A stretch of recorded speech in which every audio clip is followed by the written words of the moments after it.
AC saa so na gas stove ni nyina no hye so brand ben na wopɛ obi hia Samsung Media TCL Nasco enu hia electroland dia na jese wodada san say ye Kokasi Road Guinness Junction saa so na Top High Lab FM uromo Allied Oil Santasia eno so nkrobata no ye ba konso e wo honomo gie na afi wo panya mapai nya titi so edie na electroland ena woko 0543 554949 Sinifas Services and Akofa Eco Italy Akofa Kolan Adama Products Ediaba Yediana so flagship no pebi ema akra woko school no efi ho no mo fakunkum enei aha so nkonso no a agema tres na boso no with spray mo ho na fonko fanso bia emfra ti so nkonso ne ho ntontom de edi no aye flagship mu yepe no mu wura mu ewo Israel eno mo bo modern se adwadefo no ye dwene mo ho enkura ne se mo nyema papa eno nti bo modern na de sisi advantageous position akra no ba ye obefa ya pe no akwo da bia kwachene we no nkobon ho nkopro na sebe untumi entum free dan mo we ya chi hotel restaurant mo de no mo modern se fova no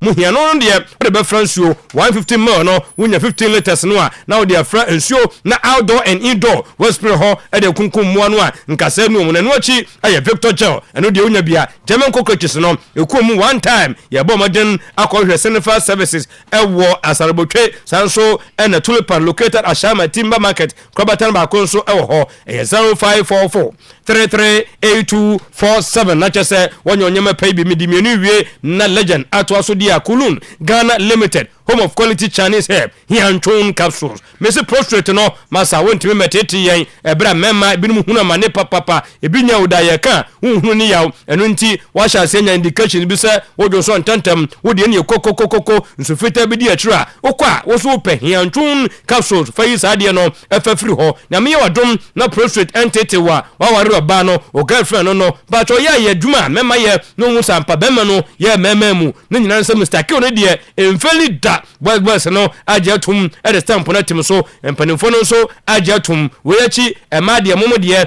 Araba Bazen tablet eno ne de wononom tablet no a wa himfie honko a na ekoye dwuma no adi abowo sabo so me wabu nsa na flow no emaye ensisi so ye we achi edakura no eni honomo woba menso problems no wo face modro Araba Bazen tablet yenkwa Costa Pharmacy Colonel Daniel Bablaza require Ferdinand Apidang Juliponia 0244 275 429 kane de wisha no baby bebre wisha no a no stop no wo se me so hana me wo medweton de no Oyerepa momana me bohu dawro emfama me wo aniemu akawu ya tunu dim Oyerepa Smart Bonanza eno nti Kofi Yesu me wo ahanamo me pacho me tonton wei me namba nie wo ba meto so kama wei no wun tension ba bia tibronya no ene ahwum susu ya hwi sika ketewa bi ena wutua say ye TV radio akonya no eda wo sesi ya tutumrika na je namba no na frɛ sanse ye na mantamo 0244 729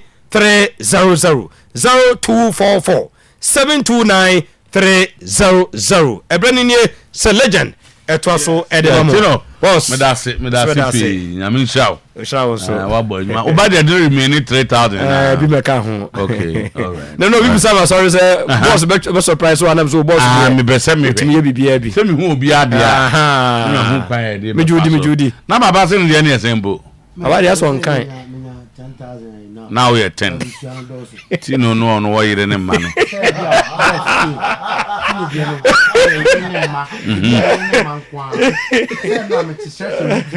yeah to be belly due to my sister to them no sister any call young go voko didi no free o di was one that's one no go mbare ngo baba that's one mbare ngo baba me titi o za o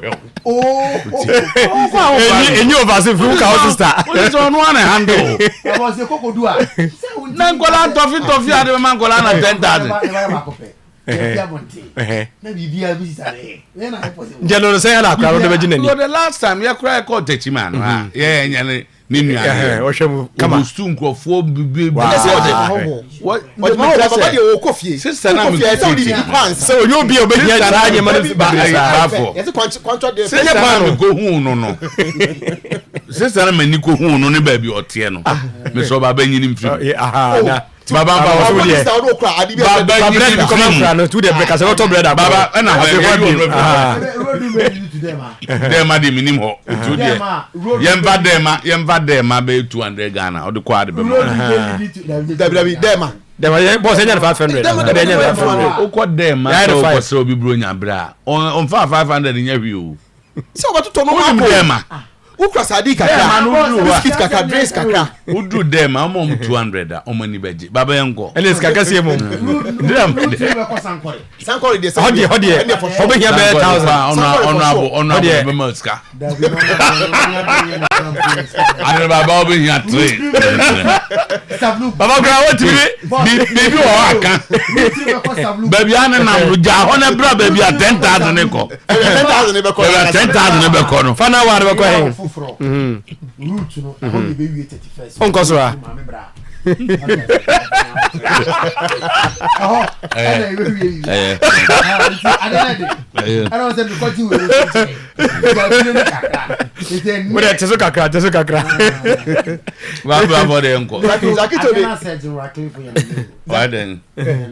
Zakito de krama me say family.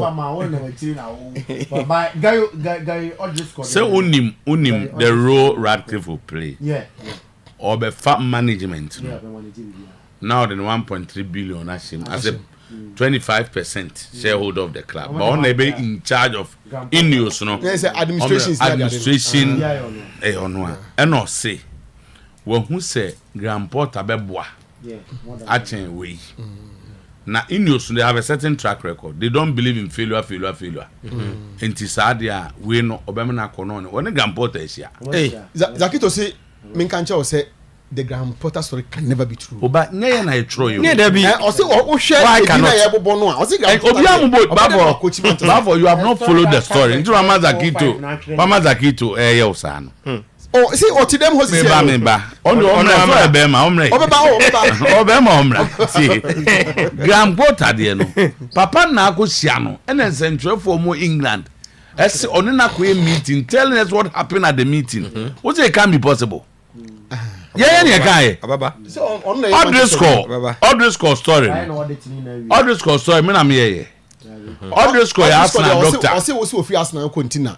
Also fi ask na continue. Bafo ano be ongenka wan pa na ngenka. Dey be me you can nyame nko ho me Zakito nsem no a waka no e na o kano na Zakito so mini nya ne captain eti e na Zakito say it can never be true. Was no meka na no meka obeba woni danger wache oye hoduma ya so de wo bi amra meka amu ngo be hu bi alta ya ko shia na wagina disa no eh papa was say wagina disa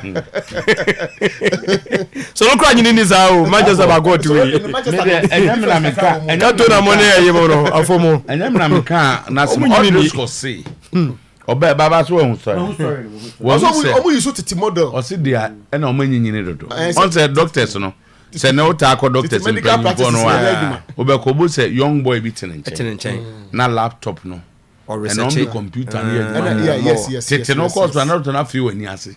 No I say wa muja na muja. Is o majai. And wo kan wa say no Manchester doctors laptop no. Manchester doctor dey fi nkola ni ase. No, I want to say Dr. Martin. On the confirm said what no the report ni na man or the man penance. I say report when you to tell yeah. Was it injuries be ni nyina say am old method system no old methodology ni always cause or track record o Arsenal only making sure Arsenal players no mu mpra the man is back sebra Zach for my near line am always cause say mama nyame headline kwai the fifi omani atisi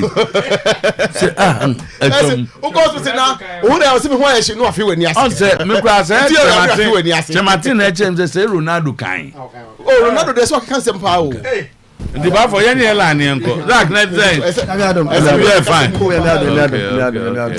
Gambo tachao Babu mtewa time ye be check time om ye meeting ba bi om che nyina ye nyina na ye ni abro ono so waba baby tia ye meeting time I say Grand Potter there will be akwa infinity so be ka say obeko mansa Grand Potter sen tama 4-pointer crunch meeting between the House of Folk board, NCC technical team and a head coach Tama 12 o'clock ya 4-pointer crunch meeting no baso na ensemo ye ko hwehwia ne yetietie ne atete bi nie a ombeka Tama number 1 officiating particular one no kotokone house na ne yetwa mu yin si afedi officiating na afedi aboro so di house nyandodo house performance enko yi afi mu nyina ya ankofo akaka no officiating so ka ho bi na ma akọbọ ne saa enti no eno ye one of the agenda eda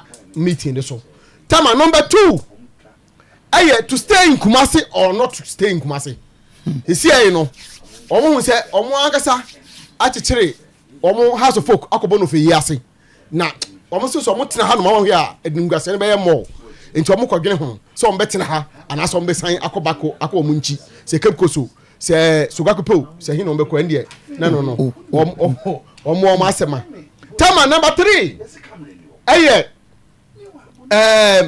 head coach why ana be coach house of folk na no na board no ka kire NCC4 ne say omo ko pe coach mra NCC4 ne do mu tia pim mu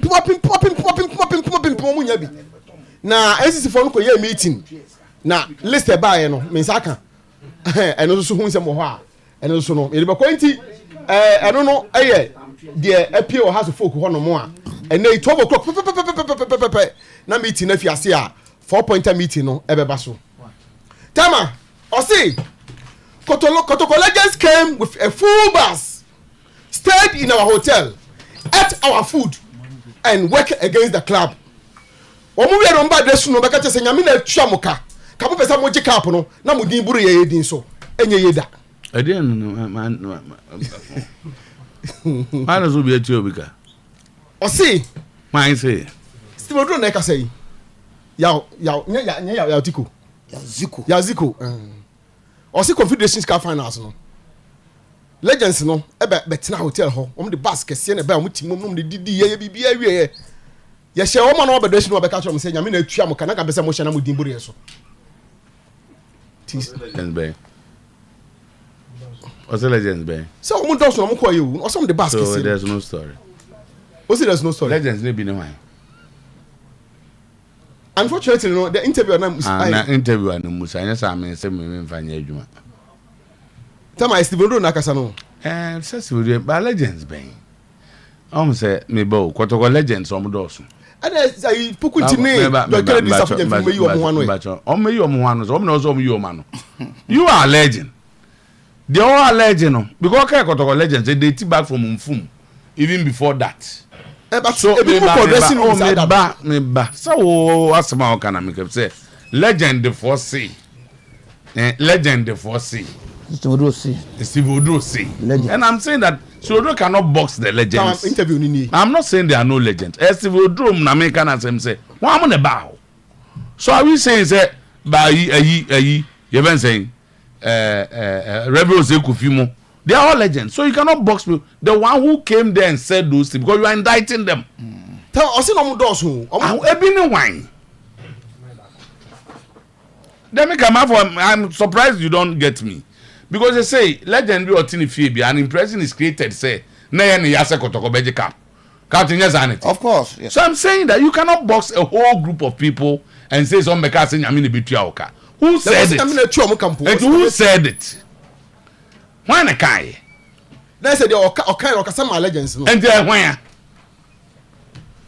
Ana. Why? To be anti make it confusion no sir. Say legend say. Okay so obia Steve Odro no, I'm talking about me can't the who can say.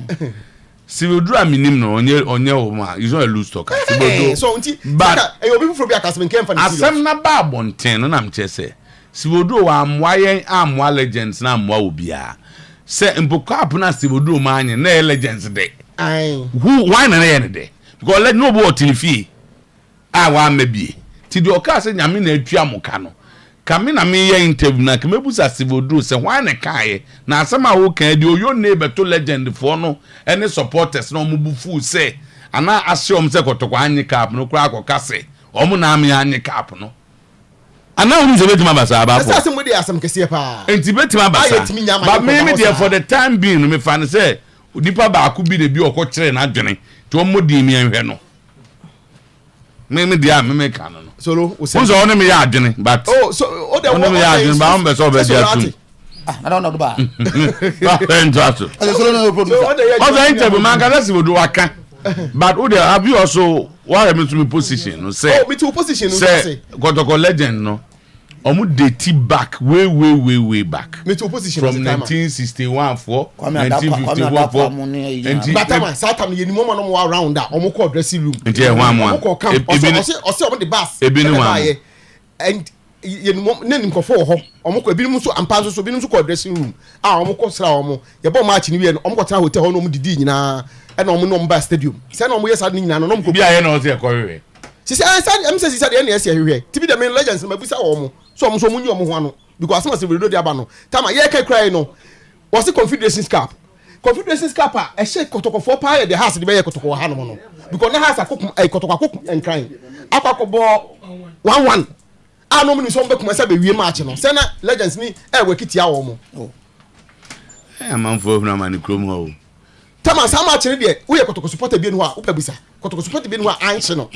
So mako nkan akobo draw a wo ni say we die and na so virgin cup a kotoko gia wa munyam kese nei as for that so the who kotoko for say na legends no work itia wo mo according to this jaisa ko enko na so we ya no na tikromu na won tengra mo nkan me ba match no me ba ye to legend be na hu oh na so coordination Marginal park to some shabo mo ntimi aham say obi work itia another time of the that time legend o form you na o dey bad na say o form say o na no say Debbie and then you as a group but the legend they say oh make us yes two cause the Kennedy no go put themselves together and went to the team hotel and omo kosra omo we put together ba for enquest I know tam ase bo enya they confuse you do but confuse ka na obi dey better one enemy within e kotoko no and then Steve do ayi apie no se de bia no se kotoko enkoye no omo koduka pa na akote asan nyina se nipa bi na wom because the do abo confidence cap mienu finance mienu mebo ba ko no cap winners cap work and akotoko e has ye nim mienu no which of them no okay but me hu ni say has de na shikotoko for no more tama o say where is the view and the instat this can help kotoko by giving out stats data and science about Richmond Lamte almost say view no ho no mo anka information de be ba no mo de be ma Chris Witten efa Richmond Lamte ho kotoko supporters in bi na fiase bisa se penfo no ewai date no view no unse na kotoko view tama me boa so no match am de BBC one mo sa na mo de capture matches no na yi start na de be like to be work na say kotoko start first na penfo kwa publish be a player we to America say be a wabose na kotoko supporters say ka we wo ho no mo a can no aso mo put together efa Richmond Lamte no de ma Chris Witten titia but that's no headlines I mean sure Zach young boy na board no share NCC funny board no share has NCC 12 o'clock the NCC Zach abako akoto the NCC as go the NCC ni obi Zach if you na turn right about Champions League ne the score Radcliffe money and oh them say asama all the score can enye new to Manchester United. Oh okay. And unim some of us are stand about the Glazers. These are all mess caused by the Glazers. And Ronaldo exposed them big time. And asama and cry the say the Glazers are destroying the club. Okay. Because team of a team Manchester United now you are running it just the at the end of the year, but you don't think about investing in the club in terms of I said it here and up to now these people have not put in more £1 from Butum the club. It means it since 2005 or more so more money at the club it means that now there's a saying asem wa ba ma ya chechire ma wie ntimi nu waji boys kalma again ye ka no you ban financial terms ni na jibo say it say you can ownership but who is Arsenal who is the owner of the club you fan saying Sankronki onu ankasa has there's a point that onu am tikefin butu club escan if butu nya adwuma na okoye onya escan no one thing is yeah ban financial you know jibo who say best area when na to ya isem you understand oh yeah expert to financial way they want say who say asan by everybody should na nya jibo is coming inside I think what Jibo wants to raise ne say is their company so ka say on physical nchimu I said their own money out na adwumadu stage is not your money again.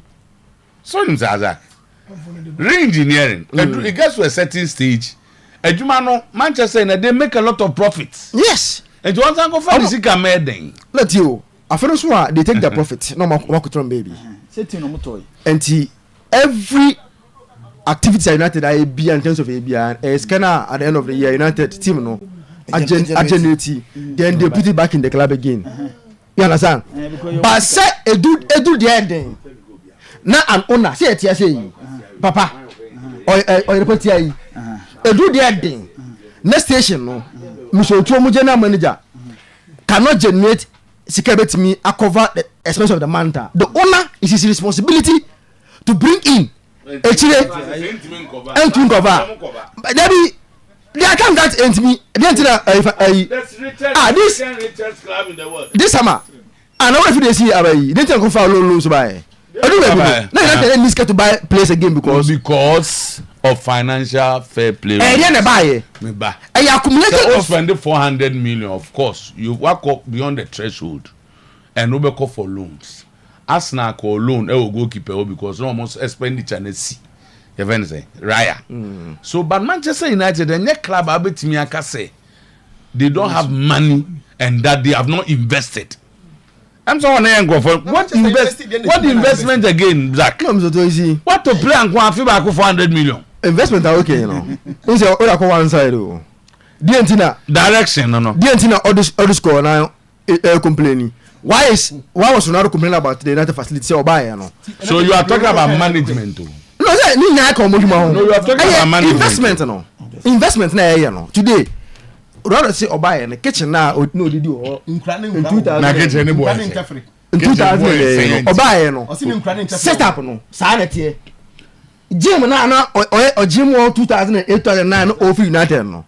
He came back and made the same setup of gyms. So it means that they are not improving a lot of infrastructure. And all those things now on them no. As my Kenya investment be our.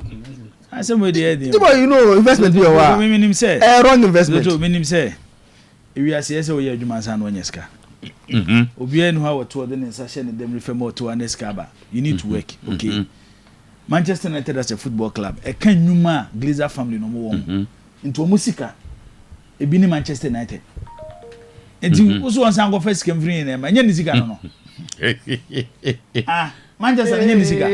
Ana Manchester sika no a different owner bidia. Club is making profit every year. And Manchester United Manchester United club. Manchester United club. Zagito, what Mama Vina say?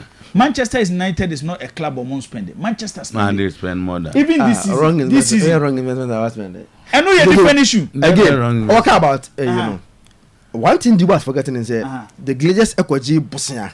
Oh, tie. No, it comes in. Sky United make you know. And I want to take the figure. Every year, Sky United team netia to offload. Who's no? They took the loan and said United is going to pay the money. Nagawana going there. And you know every year, United make profit now. They use it to offset. That's business. Yeah, it's Sana Juma be aye. No. Look at all this. Sana Juma be aye. That's what every company does. Dagito, every single. Say no repair kwa Bosia. Mr. Adman say, Bosia we media no repair. Na me na be babetua. But who do this?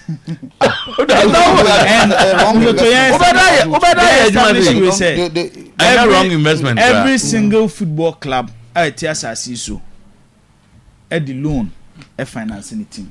It doesn't happen only at Manchester United. And it's with businesses, not even and what they say every business. Enti Jagito omukwa no omukwaje bosia no. So omu nie japade e be so bosia na emphasize kana. It's what me person will establish and say don't take Manchester United for munsi baby na emfa Glazer for nsi baby. Club na your japade. Am for omo investment for buy so mu dibi. It's what we go say what baby. Said Togwe there is not entirely the owner of the club. The Glazers were owners. Glazers in the team. But half of it, I'm getting Togwe. Half of it doesn't belong to him. What does the guy say? And yet, that's we are talking about official. What is on paper? And in Kaso Bida so Kasa means that's now one can ye. Because on paper, the Glazers were the owners. Maybe on paper, Togwe is not the owner. Maybe yeah. Majority shareholder. Maybe I shares look at no man. No man. Maybe I say. Maybe a sika. Omo invest in Manchester United no. Maybe em fan for my club no. What dem to say? That might be your stance. But men ka so omo go for mbotom sika. Na team na nyoma dia. That match we dey diverted aka enko main issue no. Grand Porter there no say the meetings anchor so and say o say maso. No, don't say there has been a meeting with evidence. I see the story coming. Those who are writing the story nature say the Inu's are not happy with Ten Hag. And they expect him say obey him. But if he doesn't the same way Panika Bimbedo Inu's also improve and they are known for their no nonsense approach to management. I'm sure you know that. So we improve on message into all elsewhere no.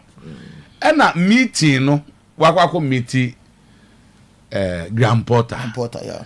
And just a Grand Porter na ekwe but no din komo say enche bia me yakwa bi adi na me na dia no na din komo just let your boot that was bibia say undeny asma make nya na say and now one na pe Grand Porter no that mean say if we news now Grand Porter it just Grand Porter English for no me nim de omo hu ye who's under 17 bi na okobo no model no and man third ball go fan no 4 coaches I will look for them na say Ten Hag ntimi anya Manchester ejuma Grand Porter na be say ejuma Mourinho mo ntimi anya no eno bi na Chelsea for Costa Koglu mo ye o say de Mourinho anya then why Tottenham nya na afa de o mako back to omu order yi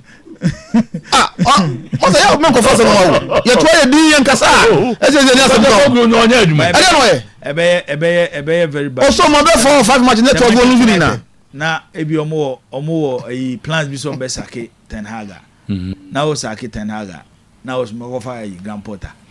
Okay, but meeting na ko so ntie de skani na go sia no say Grand Porter go be opele Zach so asma ya kan na ne say ye na nya mra na Erik Ten Hag if Otuo now say he's the problem and I say football no count ya say Inu's no the Inu's for no there just say omunim football mu asemi na me fika che personal board member say arak the for my na wo ye ni no say Otuo no kase Ten Hag the problem do fa Grand Porter na ba there Glazers imponi na right no dey what dey am for time no I'm directed to Inu's I say Inu's as an American and the people who think like that Inu's as an American and they no pay why ba and the Inu's as an American no pay and I say to book me before be yo oya ma go jina sanko for na obeya meja oh there be so as my Kenyan say so just imagine say the United situation maybe United in a way you know what we believe and they say Omo here plus and minus say giving the investment and how much he has spent and then the result no that's their problem then so we have the plus and minus that is where the problem is because if you do the plus and minus instead arrive at this conclusion they say you don't understand what resources and competence resources say those resources no how have they been available to him to use available like okay when you meet any board this explanation they don't take home you the coach you requested for a certain amount of money the investor give you the money at the end of the day the two kwem akromfoko him scano and now BBC idea. Omo can nyina boom to be the fact you have made me invest X amount of money. I'm not getting the result. So obviously be uche they may listen or may not. And say one tiwa sema unim ball num. No, sir. No, sir, these are all. And mama di misika. Mount so the baby be am no one to me anya. And now to me ya. Me fancy you are failed. And you may have an explanation. But it doesn't change the fact that one of men knew baby how cast all them bedroom no. So how you understand it? Me too. The simple of assembly and say just imagine say first team players status at a point in time they are all status. For example, just Sunday United they call Anfodi who are all status. They say they are more fringe players. So that is part of the supply chain, maybe. Emekano, it will come that about 12. Then who plays prepare no be adi empra. Why? One of the reasons why and people can orders for some working. Say. So you see, once you are back to the investor. I don't know. Is it a hack? It might not be 10 hack, or it might be 10 hack. How can it be? Doctor for me to make say in training methods. Yeah. So a complex of things. So far, if you read your style of play. If you read all this reference and style of play as BN, it's about the things we are what more than investors number more. The things why faso a treaty boys no and then yama even as the things and that is what it is Emma engineer dorsal. If you read it, doctors number. It's not about training as a only fair to Glazer for you. Yeah. No, I just get it. Manchester United operational cost for they have invested 2020 they have invested 2022 2023 2024 investment only operational cost. Yes. Expenditure. Yes. 681 million pounds salaries alone. Who approved it? If you go and who got there and also Masanchu? 350,000. Why not got them? They are more serious than that. Joy Glazer, he is in charge of all these things. Let's not confuse people. You go and then you have scouts, you have coaches. Omne some pay Jadon Sancho. Nye Glazer and so pay Jadon Sancho. So when you bring Jadon Sancho, the clubs have chief negotiators. Omne be negotiate. Edi what Jadon Sancho deserve.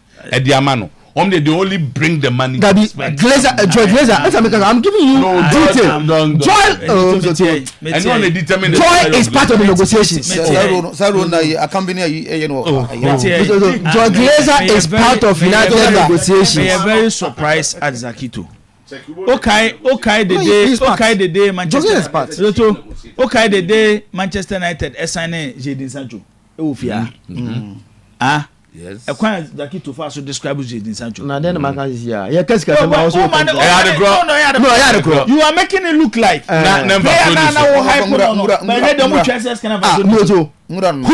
then didn't complain about Sky Sancho? Who complaining? How can you tell me that? Sometimes I say the one performance a different from Sky. You can say just imagine how many Sky based on the expectation. And I'm more expecting from Jadon Sancho. No, maybe I went to meet expectation. But time I'm going to Jadon Sancho. Mizoto Kaise Fia. Me no kwanya argument. I say Jadon Sancho deserves it. Zakito see Derby. You talk about Derby. You can't. And I got you say. Sa statistics na mo ya makophobia 7 goals na wa ma 3 assists no. There is more to it. It's mamu nyina no nko to analyze a player performance at a particular moment. Musi hey. The player that no, different. That time na Manchester United that time na Manchester and I make sure say if you pay salary of he deserve it. 3 years after the player is not performing so much Chelsea can na dia ma no. And then no. Don't confuse the two. Who care about salary? No, people are listening. They care about salary. Who care Sky no turn buy. But then who care salary? No. Two different things. One man has some go say them na. Who care salary? And I may say The salary that they gave to Sancho, how do you buy? How can salary and if you buy a player, no, but he specifically said salary. If you buy a player, and maybe do the salary. 80 million. But Sancho will be pounds. Are you going to pay him 100,000? They said it was Anthony. And they pay him 350,000. No, what I was say, if you pay some, Anthony just say. Anthony just say. But I 350. Or just say. It's like less than 200. Less than 200. Yeah, go on. Let's get. About 200 or so. No. Like your friend Papa be Matt Hargreaves. I am checking never who he is. Matt Hargreaves. I know Matt Hargreaves. But some Kenyan say at Manchester United, the Oye in charge, Penny Power now about who sat in and took the final decision. Joe Glazer. Who sat in saying the club has. Yes, the director of negotiation. But the one who takes the final decision in terms of Joe Glazer take the final decision. Yama position. Time out here. On a director of negotiation. Obey your expenses. At the end of the day, you need to go to directors to defend reason why say this. Yes. And yes, I will chief negotiator now can where you I will say go and explain to them reason why SCA releases this amount. That amount and so to them so that person convince them say Sancho deserve £350,000 a week. Then you come and pull the document and say salary.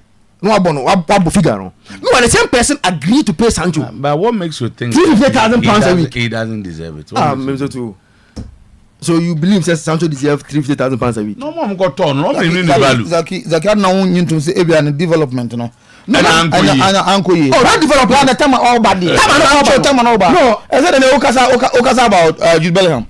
Or Real Madrid. Thomas Sancho Ebano. Minimum you as a player be now the company at an age. Now compared to and some are Jude. At that time, I don't paying Jude £350,000 a week. Because that's why the same profile. They are paying more than that. Yeah, but I don't pay more than that. They are paying more. No. Remember, 450,000. But all that way. It will be free fair. The problem that I've seen, I mean, Sancho, I cannot my king. But all now he was a well beat so too. Top class, top notch, youngster. How many believe we say or a big thing to English football? The next thing ever happened in English football, and it's an English. All these things come into play. €1 and you man, divided. Man, and I mean they discuss that everything. It's nothing. 21 million. As far as Jadon Sancho is concerned, follow seven or banner. I'm saying no banner. Follow the batter and go at this level. And that's a good one. Also, so I think that they don't spend. So over $400,000. You see, he earns €450,000 at Real Madrid. What is here is 21 million. Yeah, because you divide by the 50. aside no prefer so be move to Real Madrid ahead of Liverpool. And normally be a difficult man Liverpool to enter into full negotiation with Jude Bellingham. Sika. Now, Omame no papa demanding. So on the mention because on said there are certain clubs. No, Oko Liverpool because of the standard. Grand discussion go far Obisika or Jenny Adi. No, so on said no on said player no. The only time Obi ever question the Sika or Jenny. Yet hey, when Jude Bellingham Manchester United announced the sign of Jadon Sancho. Menya sure say Zaki Totia criticizes Sky near them now. No, nobody. Any Sky, yeah, they turn from me. But we are Tiana can because when me and perform, and on our Kabi, I was secure the man, no. Until more modern, I would deserve to say the man. This is an English boy. Oh, England focus to acquire Sally in the German Bundesliga. He's coming back. At that particular moment, he was the darling boy. Virtually not by the style of the English national team. Jadon Sancho. Yeah. Yes. Oh, yes. The hype and all the damage Jadon Sancho na hype get to so so tell me just say oh no small boy Ebia me baby am say Zach what say me baby am no small boy Ebia some of the players Ebia Manchester United spending huge money on them and are failing to deliver to say this season because we last season players are Ten Hag top or spending a lot and no more an opportunity to spend, especially Sheska or Church players or go for Mufia.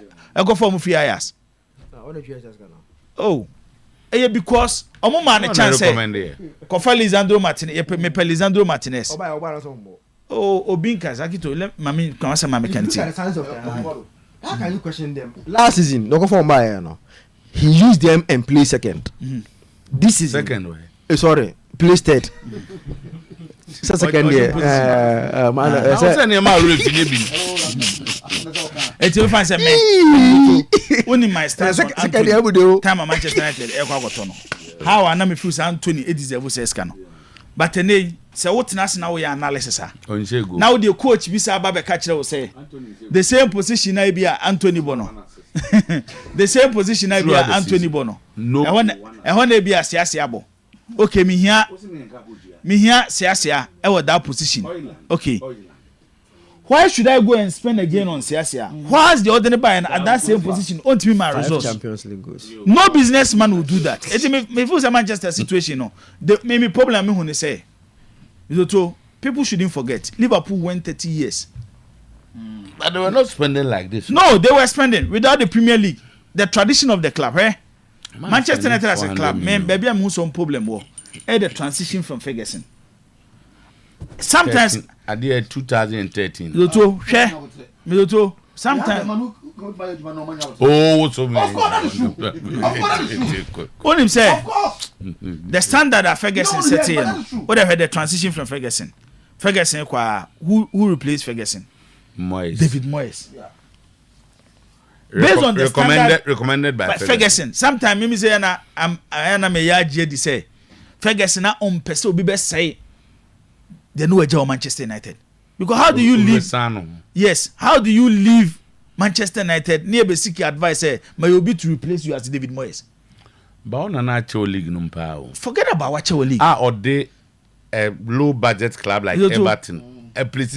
This is Manchester United. This is Manchester United. This is a club at demand in also. Coaching Everton is different from coaching Manchester United. Ufu say coaching. My example. Ajax is a top club. Ajax is a top club. Ajax Obia wa coach Ajax bia de Ajax are successful no. Qualified to coach any top team in Europe. But the competition there is easier for them until recently. And I say Ajax will always win the league. Aside no.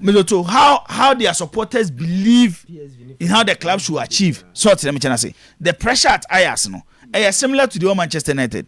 It me feel say transition now and two Manchester United feel say every single season they should win. It's a big club. That is where the problem is. Tina make us a Ferguson transition here, you know. Eti Zach Montias here, Manchester they a big club. Ti say Postecoglou do ye no ayi. Oye no Tottenham. Zoto. Say Manchester not one oya. Paul Scholes money Gary never will sit on TV to criticize him. Now better at Manchester United as a coach, no about 4 games now win here. But Tottenham must pay. The mindset of the supporters is different from. The man you say beat me Basa. So lose one yes so more 4 matches I win here. No, what say biaba. Pressure na ebe to the amount. Pressure na ebe to the amount. You will not get the support of all the supporters. But look at Tottenham Hotspur. So tell me say. O de nyame ya aduma yi say enu as we Champions League no. Yeah. Say dey. But my mti agrada na yem fan no for because on beso be catch Champions League say free 3 days. 3 days ni. Zakito should also accept that it can be training methods, tactics, and rules given to Sancho. That's why he has become a flop at United. Good morning. I got that. What for be Youngson or Youngson or Kwamo? Youngson, honestly, baby, the birthday. Or says Zakito is not my United supporter. Chelsea has planted him. How did that? Into a team to leak information. How did that? I don't information. You were just a quick one. I am Rafi. You to one say okay, say Champions League group in the Bayern. Na amount for so yeah they be we similar na rate. And the argument of Premier League. O dem ebo about your mebo ever. The argument of Premier League no mama. You Champions League no. I current 16 no. Is it with 2 Premier League teams? 2.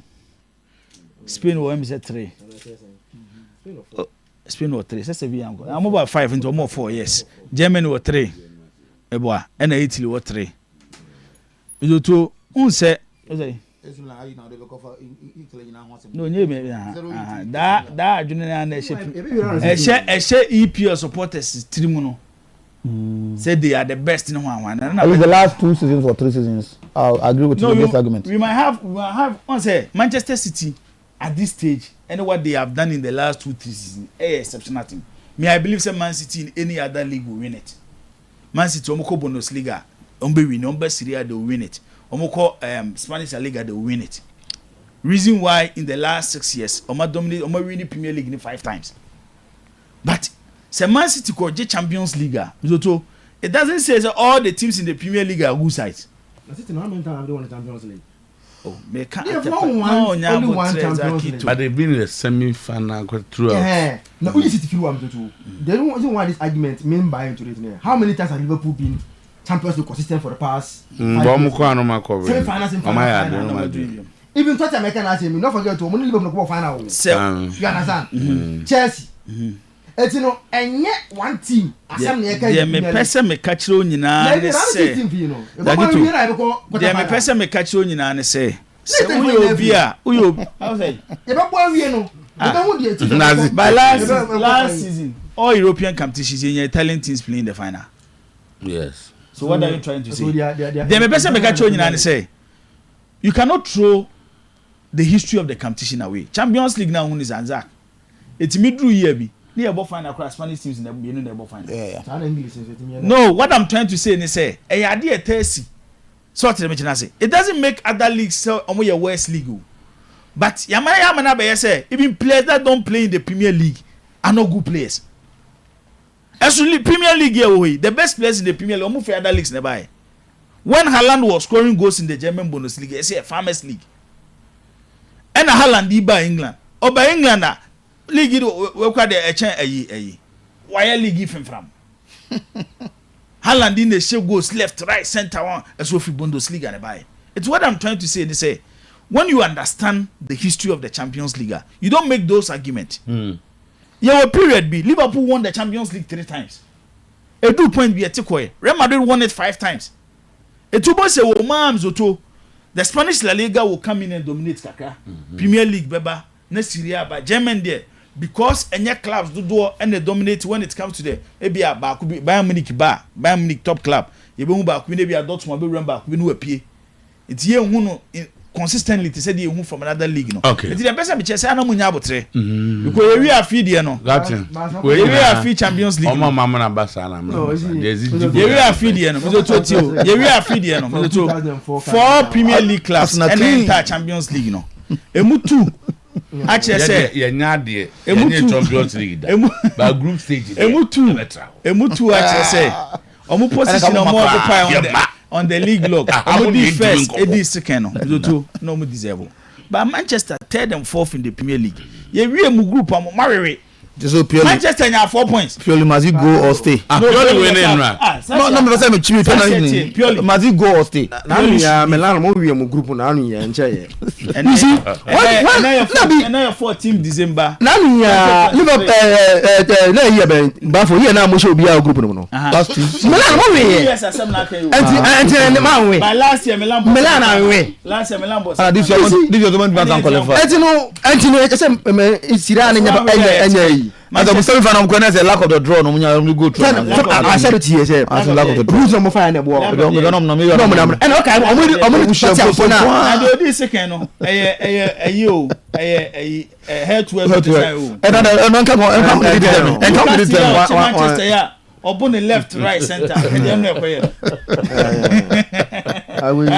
you can see your team I don't know what wrong back to back draw yeah so Befi na bra kwesi say Dr. Amu say enye birthday bi man okay and say the born bra kwesi ene no unfinished business there be ene no base bi a ewo yi ho o dey cause santation about one yes and yeah na ne man no fast the best fufu joint bra kwesi say okay Dr. Amu yeah I see be ana ene o say the best no home yema afia henkra or midwife or say ni niece okay ni niece no office Okay. Dr. Amo Brakwesi. Brakwesi na offer senior fia No offer senior fia. Or a midwife. Or a midwife. Obeti who baby or work or this also. Also a midwife. Okay. Captain Yemra Yabefi Yanko. I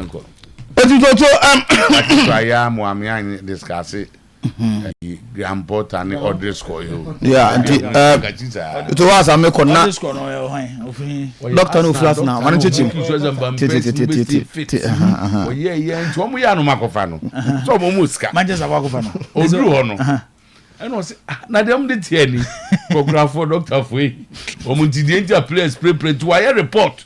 Was say Omniman outmoded. So the young doctors. Eba, and the Quano history in England. Okay. So no was in a year by. Oh, I was a time and Ubian. So last season, not all but Ubian Prana. Oh, Nana League. And on the coach. On the other proud. I know never plays a Mako. Debut, who got to play at the Okoto, Bronya, the Onobede. I like it to say. Yasan and Muboboa, Nala Cazette. I said jacket no tefa. No this command. No this command. No this command. No Van last season kwano oye. Man you are confirmed. No no. Van Persie. My other score ni profile no. And you are making sure say you stay fit. Oh. And you say Manchester United playing no makofa number. Na Liverpool peno. Top. And when but man you dey my pricing off. They say planning you never call United. You ever heard the injury of course at us at the time. Oh yeah, what this called the time will be. Okay, after we free ho. Last season. Yeah. Last season. Ye bobo sa ye Saliba penny pray. Last season. Nyamu tina na pate wo. Oh, na pate dey all this call. On the chronic career. The boys was small mom di pate and say no. Na dey all this call be there. I dey do how we here. So Gabriel Susu no.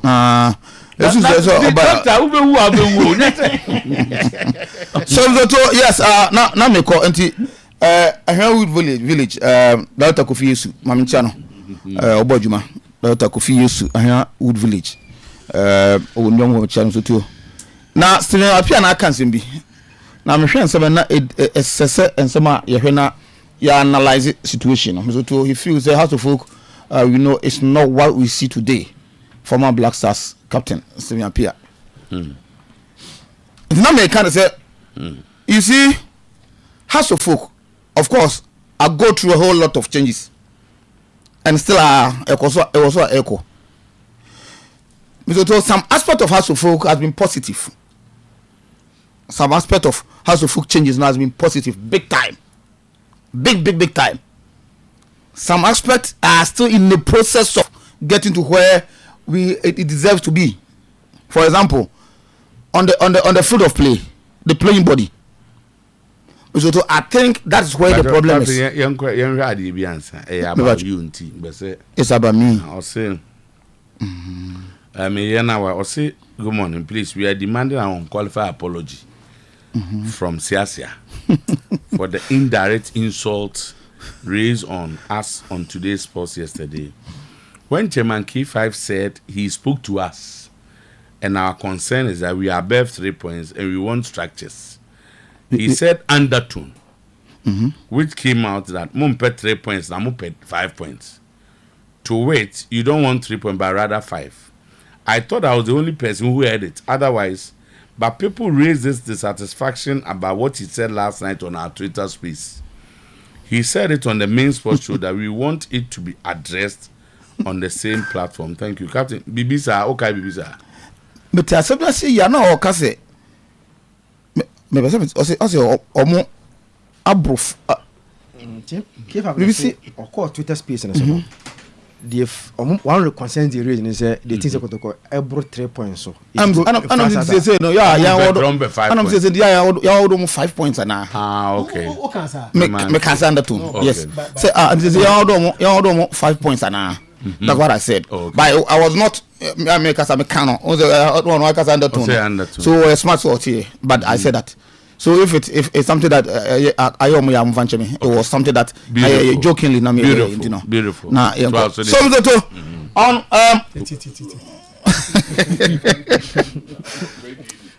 Some aspect of House of Folk, yes. For example, Mizoto, EFA Omo Popman project, Omo training facilities, Omo hostel facilities, Omo office complex. All those things have seen massive changes and positive one. A club would be we say would need that.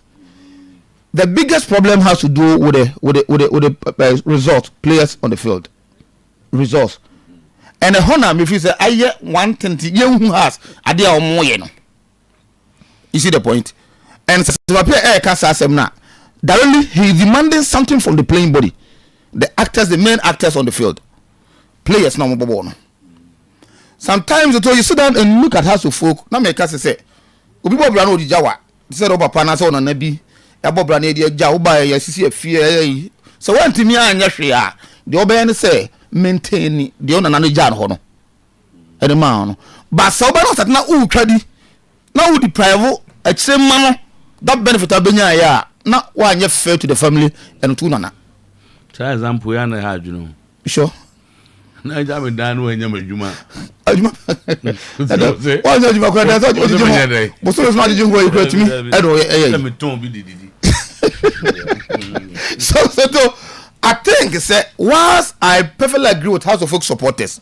Yeah. Worldwide they say team no more than bodu e bia omo person omo think go chere management no. Because I still feel say omo players no do ba bia. You must say omo something. No am go talk example. When the results are not going on well, Kotoko place the same place, and then it happened here. All of us are started playing. Team linear result. Yes, yeah, well, that selection. I didn't know being selected to be money more. Good, and you know, let's say now there were things going on. So what I feel like say, players they do baby that the so-called omo bro, omo person be give up omo best. And we want to look at the technical team, no, the over competence in how we as you look at that. Because I feel like say, you come boy, House of Folk boy against us and Toko. You certain place at Benjamin Park. You boy, not say you share one of them. Not supporters. Started some movement to split on the management. Yeah, next you must look at why don't we look at the actors players of Benjamin Park and so on? Because almost they are being paid monies to perform. But so many can say omo jeje you try the more the omo demanded from the club you offer all this thing to you now so to Benjamin Park no one give you that best you forgot to say House of Folk na obo e something go talk na obo that team no obi the ball bra to ho e dey near obi room e you say obi room so what you can offer and say you give your 100% all to the club. So when these players are not doing that sometimes we House of Folk players no so bobo it will almost out to say okay. So players here John we want money. So I think say let's look at that. About Tobo let me question na dey bebusa no. What's my o kan no. Tikasa preko. O mabiem. We are no ba. Yeah, you besides yes. So abetrance. We do this so many cinema. We brought across this area we are the woman town. The first one yadi. Alaji. Oh no, so about man tramin channel. O tin wo de mama mbia kan na ready go busa so ntwa mo na say na me kono. O no azu ntwam. Am go yes so me cross so fa ho no use golf no. No. Golf the Sometymer na use call Sometymer na wa kwa Sometymer. Shop no betina kan high schools. The shop on us so me koro. Both 2 times no. Oh, acho. So me twam one we we fast on man from room wa. So aba. So me ya mo bi achi. Say Monday ne ba ya sinama intimi ma biem. Ya do ba bi last week ni pa die intimi anipa because of House of Folk interest. So what you go so me Diana you can say okola na choose ogru so. We are say bi ani wo ha wuni. Bi ani wo we are say didi ekura ha wom. And na ha wom adware ha wom. Na bi anam no kan via say how no ba kwanya be fa so solve problem no. Eni me hu ni pa ban no adwuma say dey ositie. Ya na say ka no aka ne wo ka no aka no so Sometymer ye so fa na wuni ho. Ona se me ya no kan and what man am I and me ya na say just ya ka no wo ka ne si abobo na wie ya bobo na wie ya lusu match no na ye kan ma ye jai match na ye lose no kan semu a semu die ntine se ye lose match no de SM company for so die ntine was ye kasa na ye ko ho na commander wudi animu ne ye ko na bi ama ye mo esuma mo won ho na ebusa no commander ne ebusa no di am pese se how na wo mu no ye leaders na na ebusa wo mu da omo na de be ma wo mu da omo na de be ma wo mu ti anwuna omo na de be ma wo mu eti ani bra wonye din yani bra wonye din so me yakọ off da from 62 to 71 9 years relegation to ati da how supporters in 10 years from 62 to 71 yakọ off of the league 9 years ya relegation to ati asofo ku da yes be go off 91 to 97 6 years relegation to ati asofo ku da and look at your book winners cup it will book on you at 2 am na yiye free for kwamuta and the club will survive for relegation ya ko relegation at 30 ya bounce back yes I be revive say the be yanko relegation yes ba ya the same thing say me yanka yen twene team ni wiansa na okay aba se na wie na menko ha yen twene team ni wiansa to so me de kan say yanu bi say de mpanifo kura tuyafo say the club no do say ya no omo si yakoya de besie na besie so me yen football no ene die ne da say wo we to go afede ba ye ni shiai wakati player won't deserve blaster you can play house of folk edi the Barcelona achievement nyina Barcelona nusuma acha na dressing room ayehu oh but Real Madrid you as a club bia na o de kutaro and no Real Madrid lose match me no to aso o make so what trophies into lose match sana and the club bia on the tradition has no ye team ahihie basa wo yes Real Madrid ne Barcelona mo asa na yesu atie and they has what division 1 akofa 5 players abegu house of folk ne share house akofa player abegu tuaneka kwabro bo fu na house of folk mi wo kloma osisi afie mienu player obi to koko si fie wo ya se obi so kwabo che kwasa bia on si fie eti bra obi bo a odo hwe ni sika yi sika de panya ya se so we and dey omunya ika say dey to dey ye first na wota makro kan bia na chia se kan aba say kan su say so me kano na has nye bad abas so ye tira league oh the moje league 62 to 71 moje has 62 9 years you go off no 62 ya ni league 62 mo di third and 64 mo di second I said the number 65 time no mo ni league relegation mo net threaten to see na man some person me kire but we there the lowest year am call was say 69 and am di 5th but so me hwe na the relegation here okay bafo aba so we am so make you point na kan so a man for no we adwene pa wakasa wo wakasa basa kasa tama ama sia no me no adwene obi ebi ho me in recent years ebi ho adwene ebi ho adwene ozo go for division 1 4 5 ba ozo go busa ndey question and the quality of players are the best so just a matter of time say the fan kan one fan kan a matter of time enya akatua odi tua wo mo abase se enya akatua no na ya asem uchi om ka wa ya ade but the quality of the materials no so om ye adwuma no so ka tama in recent years aspecta na fo asem hono na abas na ado oh dabi ye nyina say nsem say headline da he ono obewia be kan de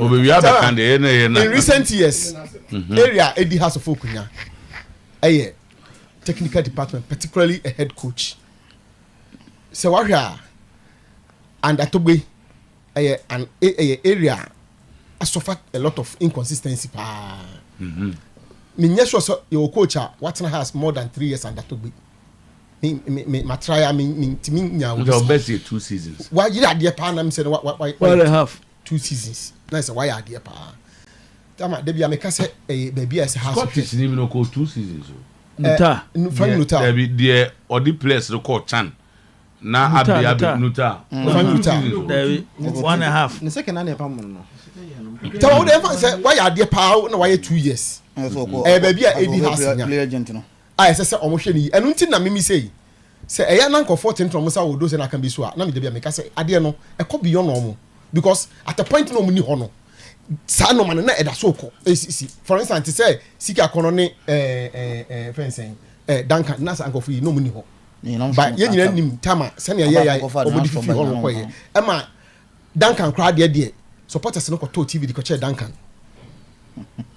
yi na di no yi na di we no Abbas no to TV Abbas no mo oh because supporters onye ha supporter we ha supporter mi onya samo wa bo ne din onya samo aga kanya minya samo sata mi o askwa so be kanya minya samo wo se mi di player kwa kama danka so ono na askwa na unka na mi askwa obi na do askwa na wu obi sika madaka sa eti je beta taza mi je ama mi kro ka temse togwe ama miska some be pay who gonna do for some who not do me for them so far but the money because ha supporters ba wa ka legend that sama no pa mo mbo fu a say the legend for nam kwa so ba ezo me press asem na si ona kwa so ba obesi men kan mbo fu papa nya fe to obesi men kan cho say no so no ba kwa afre na keke obesi men kan say sa abre no mo akupa no me legend na akupa no wo ho nti akupa no and the change be legends e dey na say bibia say say we dey never be come sata na e